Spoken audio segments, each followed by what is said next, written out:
here. I'm the t-shirt guy from Singapore. I thought that I would escape the rainy weather in Singapore, only to come in yesterday to hit the flooding situation here. So big rains yesterday. I don't know if you guys were here yesterday, but it was not fun. I was on the cab back home. My hotel was 4 kilometers away, but it was a 2.5-hour ride. It's a good thing I have Netflix now on my phone, so all good. Hopefully everybody here is doing good. Good morning, second day of the WFIS Indonesia. My name is Kai, or you can remember me as a t-shirt guy from Singapore. And today I want to talk to you guys about alternative data. Alternative data specifically for risk management solutions. All of us here are in BFSI, FinTech, financial inclusion, we're talking about. There's a lot of use cases for massive market, like here in Indonesia, and a little bit about what we do. So I'll start with a quick story about who we are.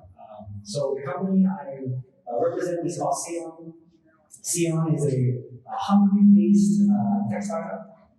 The founder story is really interesting, and I'll share it with you guys. So unlike a lot of, this is not an uncommon story. Two founders met in the dorm room and they decided, hey, let's take over the world. Let's do something together, right? And the first business idea they had was, let's start a crypto exchange. Let's make a hell of money on the crypto exchanges. So they set it up, they got the domain, they got the name, they got the product, everything was, MVP was almost out. And then they realized they started getting hit with fraud, specifically fake users coming to default that platform. And then they're like, okay, cool, this is normal. Let me go online and look for some fraud solutions, some sort of end-to-end platform that can help me with my risk decision. So they did, and they realized one thing that it's actually not so easy to get enough data about users to figure out if they're real or not. In short, it's not very straight away thing you can quickly Google, quickly implement, put a credit card, and then just pay and fix your problem, you know. And this is essentially what they've done. So they said, hey, there is a problem today, and while we can make a lot of money with crypto and exchange, which is our original idea, why don't we help solve this really difficult bridge to get in the fraud tech industry? And the thesis is this: everybody has a social media presence. Everybody, like every one of us, I'm pretty sure you have your smartphone next to you. If you don't have it like in your pockets on your table, you definitely have it with you. I have it right here in my pocket. And the beauty is, because of all that information that we're interacting with our smartphones and apps with, there's actually a lot of data we can use, and specifically alternative data. This is what we'll talk about here. I'll give you, is it the big button? I'm going to try it. Nope. This one. Nice one. So there's a brief outline for us today. I did not mean to make it like a presentation slide, but this is the best way to encapsulate the ideas. I'll touch a little bit on these 5 points. I'll start with what we mean by alternative data, and then we'll touch a bit on social media, which is a key focus for us. What I mentioned a bit earlier about every single one of us has social media, right? So what is alternative data? Essentially, alternative data is the opposite to what is traditional data. Traditional data will be things like what your credit bureau's house, someone's income statement, someone's national ID, someone's driver's license, someone's public utilities information, their address, what have you. All these are traditional data. In essence, it is data that can be bought from an organization that is selling them. So a telco company, for example, that wants to resell the data. And this is good because that data is so useful for us to make on-the-fly decisions when we're giving out a loan, when we're having new users on our platform. Traditional data is really, really crucial. But the problem arises when traditional data doesn't exist. So we know Indonesia is the 4th largest most populous country in the world. A lot of people actually operate in rural aspects of the country. I believe I was in the Philippines a month and a half ago in a similar event here with Trade Task, and over there the stat was something like this.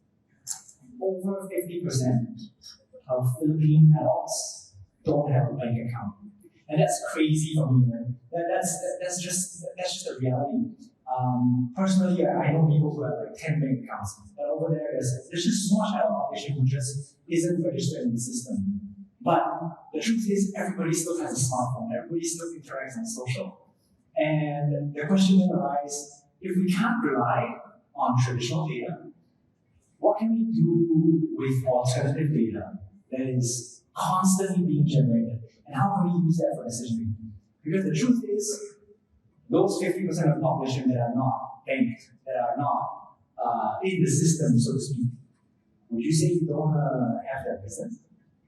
That's a rhetorical question, don't answer that. Don't answer that. So alternative data is basically anything that isn't traditional. So those people who are very much actively interacting with social, with online platforms, but you don't have the data in traditional sources. And that's what we're specializing in, alternative data. So you can see some of these things here. Whether or not their email address has been breached, whether or not they have a Facebook account, LinkedIn account, if their email address is deliverable or not, any type of things that we can basically derive about their soft identity elements. But there comes very inherent challenges with alternative data. It is a newish concept, but I will say that alternative data is actually being adopted very quickly, actually extremely quickly by the largest and also the smallest companies. That's actually what we operate in. And I will add that it is not a decision by choice to adopt alternative data. It's actually a decision driven by a lack of traditional data. So it's very much like, I don't know, when you were a child and you don't want to brush your teeth when you go to sleep, do your parents give you a choice? It's one of those things, it just has to happen, right? So there are inherent challenges with alternative data and the type of open source information that we gather. Some of those include we have to have a ton of open source intelligence resources. It is a very, very huge manual and time-intensive and laborious undertaking for us, and those are secrets. And those platforms, the online platforms that we interact with, Facebook, LinkedIn, Netflix, Disney+, all those platforms that we build connections with, they constantly change. So in short, what this means is our business is not a proprietary trade secret. It's not something that we keep hush-hush. Our secret sauce is essentially there's a shit ton of work to do in order to get this done. I'll show you what that looks like. So on this screen, there are some platforms you're familiar with, maybe some platforms you're not familiar with because it's not so popular in this region. But essentially, every single one of these platforms here has a connection to Seon, which means if you use our service, you can check someone's email or someone's phone number, and you will tell you whether or not they have an account on all these different platforms. So what's really cool, Facebook, Google, Apple, the biggest FANG type companies, we have the likes of video, social, Spotify, music, Disney+, Netflix, dating apps like OK, Airbnb, Amazon, Kakao, we have Toko, we have Google, we have Flipkart, we have JD.ID. The whole idea is we're moving, initially we started with social media, what does someone do on Instagram? Now we're moving into online platforms, and today there's all these checks already. So the secret sauce of what we're doing is we're building these rails to all these platforms so that you can very simply do a quick search on Seon, and you can figure out if someone's email is registered or someone's phone number is registered. Now, why should you care about this? Whenever you have a new user sign up to your platform, whenever you have a risk of undertaking or underwriting a risk of credit risk for this user, whenever you're trying to give out a loan to someone, your first thought is, how do I score this person? Is this person trustworthy? Is this person real? Does this person have the ability or the willingness to repay my loans?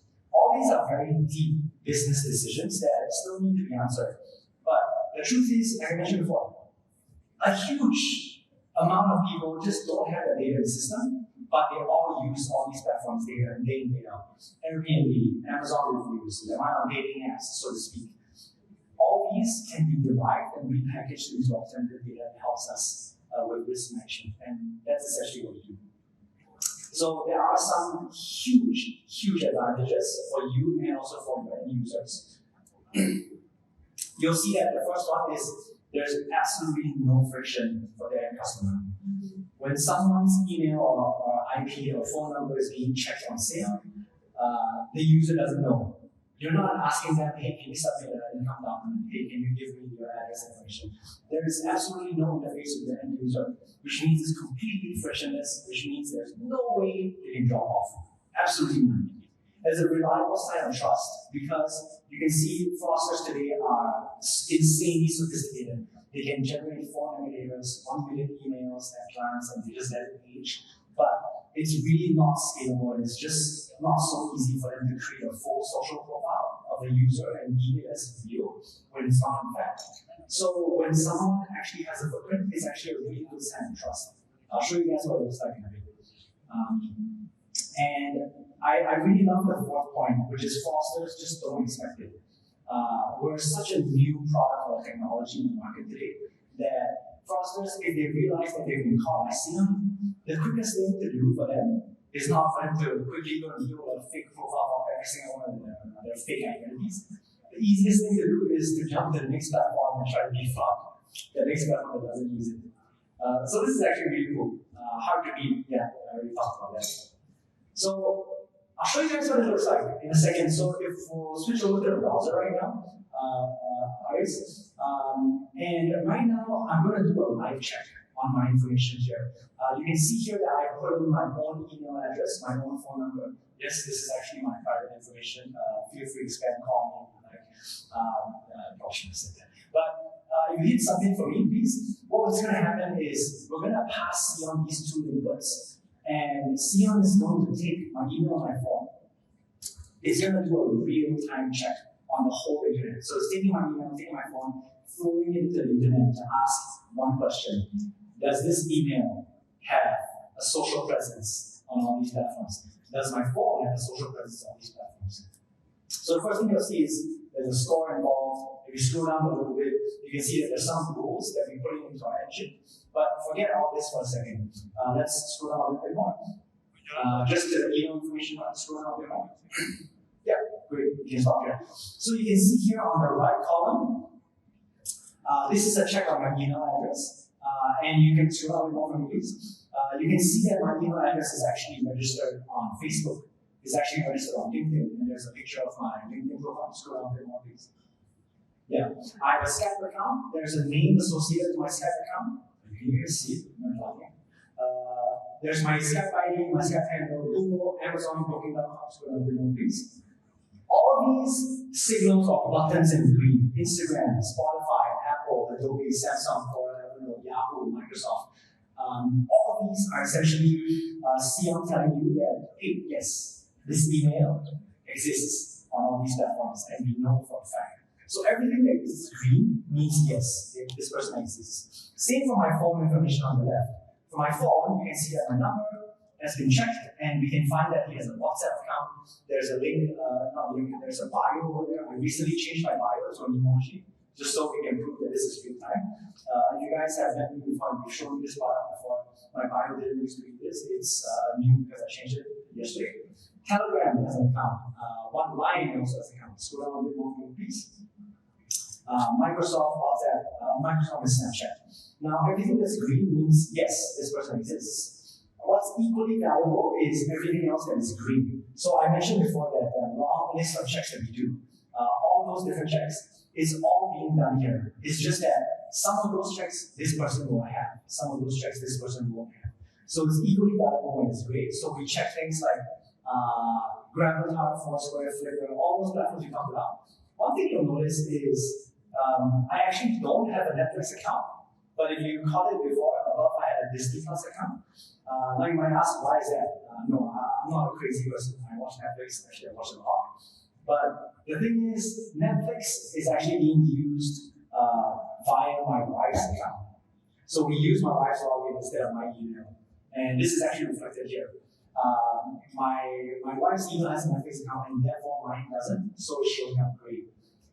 And we know this because we build all these individual connections to all these platforms to bring that live social data to you.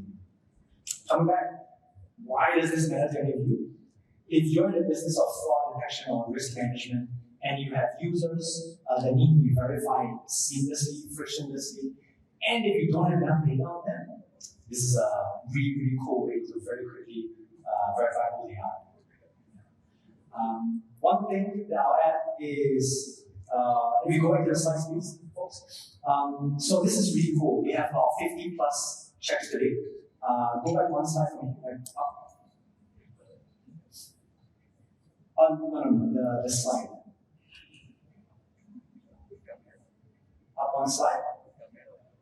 Go back. One more. Oh, actually, I can do it. Sorry. Yeah, so there's about 50 checks here. And what's really cool is what we're going to do is we're going to continuously expand that list. 53, we're going to be 235. We have this massive sheet of what sort of connections we're going to build. It's going to be 235 and more as we go in the next couple of months. And there's one that's really, really cool, and sometimes it's a bit close to my heart, is Pornhub. So we're going to have a connection to Pornhub.com. And while that sounds funny, it's true. It's one of the most visited websites in the world.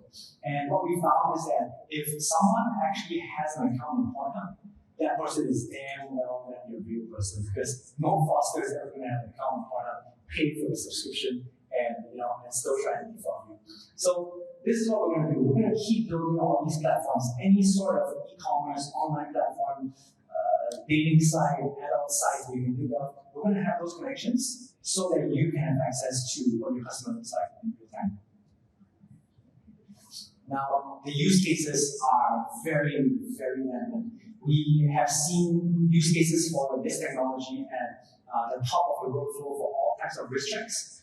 You can see how frictionless it is, how easy it is to implement. Just give us an email or IP address, and you can all of a sudden have a ton of information about your user. So it's very useful to use that pre-screen for fraud attempts. So the step before your hard KYC. Think about it, before you punish your users with hard checks, submitting of documents, how about you a frictionless, invisible check on them? Right? Live employment data for better credit scoring. You can see that some of those platforms for paid platforms like Spotify, Netflix, Disney Plus, in future going to be Pornhub, a few more. Some of these paid platforms have a monthly subscription, a monthly payment, and that gives you a sense of the disposable income of the person, whether or not they have a sense of the payment schedule for them. And it's crucial, on the third point, it's absolutely crucial for markets like APAC and like in Southeast Asia, where traditional data just doesn't exist. How do you score someone for a loan if they're just not in the system? Most of us just turn them away.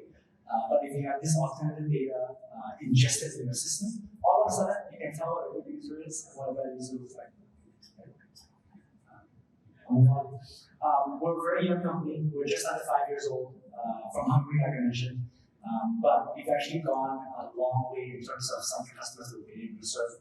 Some of these you might recognize, but essentially what we're doing is we're actually bringing to the forefront a new type of technology.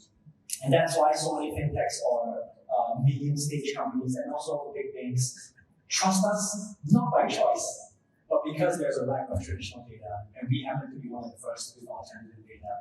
So we're very fortunate to have the trust of these companies, and we're hopeful to expand this technology to more companies in the future. So with that, that's the end of my time. Once again, I'm Kai, or if you don't remember my name, I'm the t-shirt guy from Singapore. We have a booth just next to the reception at the back out here. Swing by, take a look at our product, ask us questions, laugh and smile. If you're interested, you can even try what I demoed earlier. If you're interested, you can put in your email, put in your phone number. We'll do a free check for you. But we have to promise you one thing, which is you don't freak out with what the internet knows about you. Thank you very much.